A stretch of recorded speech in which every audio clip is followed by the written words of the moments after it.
ಈ ಕಾರ್ಯಕ್ರಮದ ಪ್ರಾಯೋಜಕರು ನಿಮ್ಮ ಆರೋಗ್ಯದ ಬಗ್ಗೆ ಕಾಳಜಿ ಹೊಂದಿರುವ ಅತ್ಯುತ್ತಮ ಗುಣಮಟ್ಟದ ಮಸಾಲೆಗಳು SK Hind food products. Eat healthy, stay healthy. ದೇಹಕ್ಕೆ ಆರೋಗ್ಯ, ಮನಸ್ಸಿಗೆ ಉಲ್ಲಾಸ ನೀಡಬಲ್ಲ ಹನಾಪಾನೀಯಗಳು, ನೈಸರ್ಗಿಕ ಶಕ್ತಿ, ಸರಿ ಸಾಟಿ ಇಲ್ಲದ ರುಚಿ. ಪ್ರೈಮ್ ನ್ಯೂಸ್ಗೆ ಸ್ವಾಗತ. ನಾನು ಪವಿತ್ರ ಗೌಡ. ಮೊದಲಿಗೆ ಹೆಡ್ಲೈನ್ಸ್. ಮನವಿ ಪತ್ರಗಳು ಕಸದ ಬುಟ್ಟಿಗೆ, ಜನತಾ ದರ್ಶನವೆಂಬ ಬೂಟಾಟಿಕೆಯ ನಾಟಕವೇಕೆ? ಸಿಎಂ ವಿರುದ್ಧ ವಿಜಯೇಂದ್ರ ಕಿಡಿ. ವಿಧಾನಸಭಾ ಉಪಚುನಾವಣೆಯಲ್ಲಿ ಇಂಡಿಯಾ ಬಣ ಮೇಲುಗೈ, ಮುಂಬರುವ ಚುನಾವಣೆಗಳಲ್ಲಿ ಬಿಜೆಪಿ ಸೋಲಲಿದೆ. ಕಾಂಗ್ರೆಸ್ ನಾಯಕ ಪವನ್ ಖೇರಾ ಅಭಿಪ್ರಾಯ. ಬೆಂಗಳೂರು ದಕ್ಷಿಣ ತಾಲೂಕು ಈಗಾಗಲೇ ಅಸ್ತಿತ್ವದಲ್ಲಿದೆ. ಮರುನಾಮಕರಣ ಮಾಡಿದ್ರೆ ಹೆಚ್ಚು ಗೊಂದಲ ಸೃಷ್ಟಿಯಾಗ್ತದೆ. ರಾಮನಗರ ಮರುನಾಮಕರಣಕ್ಕೆ ಸಂಸದ ಡಾಕ್ಟರ್ ಸಿಎನ್ ಮಂಜುನಾಥ್ ವಿರೋಧ. ಜೂನ್ 25 ಸಂವಿಧಾನ ಹತ್ಯಾ ದಿವಸ್ ಘೋಷಣೆ ವಿಚಾರ. ಬಿಜೆಪಿ ನಾಯಕರಿಂದ ಆದಿವಾಸಿಗಳ ಮೇಲೆ ಮೂತ್ರ ವಿಸರ್ಜನೆ ಸಂವಿಧಾನ ಹತ್ಯಾ ದಿವಸ್ ಅಲ್ಲವೇ? ಮಲ್ಲಿಕಾರ್ಜುನ್ ಖರ್ಗೆ ಪ್ರಶ್ನೆ. ಉತ್ತರಾಖಂಡದ ಬದ್ರಿನಾಥ್ ಕ್ಷೇತ್ರದಲ್ಲಿಯೂ ಬಿಜೆಪಿ ಸೋಲು. 3.5 ಸಾವಿರ ಮತಗಳಿಂದ ಕಾಂಗ್ರೆಸ್ ಅಭ್ಯರ್ಥಿ ಗೆಲುವು. ಹಿಂದೂಗಳ ಪುಣ್ಯಕ್ಷೇತ್ರಗಳಲ್ಲಿ ಸೋಲು ಕಂಡಿರುವುದೇ ಬಿಜೆಪಿಗೆ ಮುಖಭಂಗ. ಮುಖ್ಯಮಂತ್ರಿಗಳಿಗೆ ನೀಡಿದ್ದ ಮನವಿ ಪತ್ರಗಳು ಕಸದ ರಾಶಿಯಲ್ಲಿ ಪತ್ತೆಯಾಗಿತ್ತು. ಈ ಕುರಿತು ಖಾಸಗಿ ವಾಹಿನಿಯಲ್ಲಿ ಸುದ್ದಿ ಬಿತ್ತರವಾಗ್ತಿದ್ದಂತೆ ಬಿಜೆಪಿ ರಾಜ್ಯಾಧ್ಯಕ್ಷ ಬಿವೈ ವಿಜಯೇಂದ್ರ ಅವರು ತಮ್ಮ ಎಕ್ಸ್ ಖಾತೆಯಲ್ಲಿ ಆ ಒಂದು ಸುದ್ದಿಯನ್ನು ರೀಟ್ವೀಟ್ ಮಾಡಿ, ಜನತಾ ದರ್ಶನವೆಂಬ ಬೂಟಾಟಿಕೆಯ ನಾಟಕ ಬೇಕೆ ಅಂತ ಹೇಳಿ ಸಿಎಂ ಸಿದ್ದರಾಮಯ್ಯ ಅವರ ವಿರುದ್ಧ ಕಿಡಿಕಾರಿದ್ದಾರೆ. ಮುಖ್ಯಮಂತ್ರಿಗಳ ಬಳಿ ಹೋದ್ರೆ ಸಮಸ್ಯೆ ಬಗೆಹರಿಯುತ್ತದೆ ಎಂಬ ಭರವಸೆಯಿಂದ ಬಹು ದೂರದಿಂದ ಪ್ರಯಾಸ ಪಟ್ಟು ಬಂದು ಗಂಟೆಗಟ್ಟಲೆ ಸರತಿ ಸಾಲಲ್ಲಿ ನಿಂತು ಜನಸಾಮಾನ್ಯರು ಮಾನ್ಯ ಮುಖ್ಯಮಂತ್ರಿಗಳಿಗೆ ಮನವಿ ಪತ್ರಗಳನ್ನ ಸಲ್ಲಿಸ್ತಾರೆ. ಆದರೆ ಜನಸಾಮಾನ್ಯರ ಕಷ್ಟ ಕಾರ್ಪಣ್ಯಗಳತ್ತ ಕಣ್ಣಾಡಿಸುವ ಮೊದಲೇ ಅವರ ಪತ್ರಗಳು ಕಸದ ರಾಶಿ ಸೇರಿರೋದು ಜನರ ದೂರು ದುಮ್ಮಾನಗಳಿಗೆ, ಕಾಂಗ್ರೆಸ್ ಸರ್ಕಾರ ತೋರ್ತಿರುವ ಉಡಾಫೆ ವರ್ತನೆಗಳಿಗೆ ಕನ್ನಡಿ ಹಿಡಿದಿದೆ ಎಂದಿದ್ದಾರೆ. ವಿಧಾನಸಭಾ ಉಪಚುನಾವಣೆಯಲ್ಲಿ ಇಂಡಿಯಾ ಬ್ಲಾಕ್ ಪಕ್ಷಗಳು ಹೆಚ್ಚಿನ ಸೀಟುಗಳಲ್ಲಿ ಗೆಲುವು ಸಾಧಿಸುತ್ತಿದ್ದಂತೆ ಕಾಂಗ್ರೆಸ್ ನಾಯಕ ಪವನ್ ಖೇರಾ ಅವರು 2014 ನಂತರ ಕಾಂಗ್ರೆಸ್ ಪಕ್ಷವು ಅನುಭವಿಸಿದಂತೆಯೇ ಬಿಜೆಪಿ ಚುನಾವಣಾ ಅವನತಿಯ ಹಂತವನ್ನು ಪ್ರವೇಶಿಸುತ್ತದೆ ಎಂದು ಹೇಳಿದ್ದಾರೆ.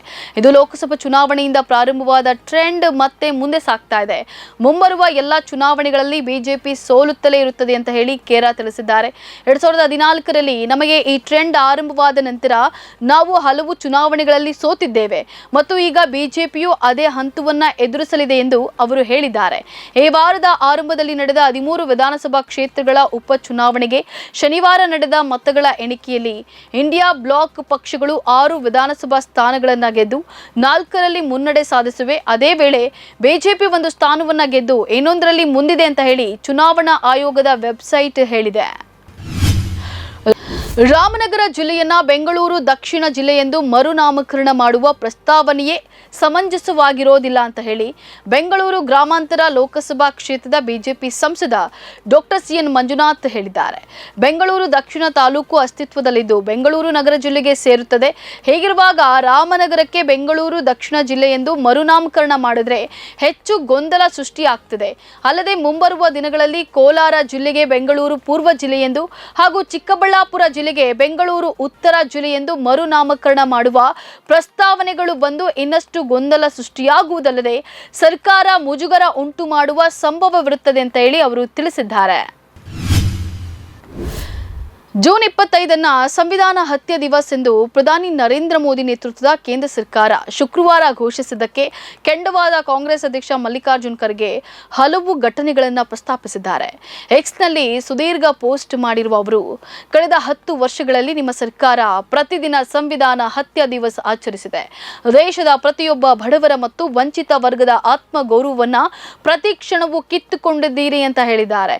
ಮಧ್ಯಪ್ರದೇಶದ ಬಿಜೆಪಿ ನಾಯಕರೊಬ್ಬರು ಆದಿವಾಸಿಗಳ ಮೇಲೆ ಮೂತ್ರ ವಿಸರ್ಜನೆ ಮಾಡಿದಾಗ ಉತ್ತರ ಪ್ರದೇಶದ ಹತ್ರಾಸ್ನಲ್ಲಿ ದಲಿತರ ಮಗಳನ್ನ ಪೊಲೀಸರು ಬಲವಂತವಾಗಿ ಅಂತ್ಯ ಸಂಸ್ಕಾರ ಮಾಡಿದ್ದು ಎಲ್ಲಾ ಸಂವಿಧಾನದ ಕೊಲೆಯಲ್ಲದೆ ಮತ್ತೇನು ಅಂತ ಹೇಳಿ ಖರ್ಗೆ ಪ್ರಶ್ನಿಸಿದ್ದಾರೆ.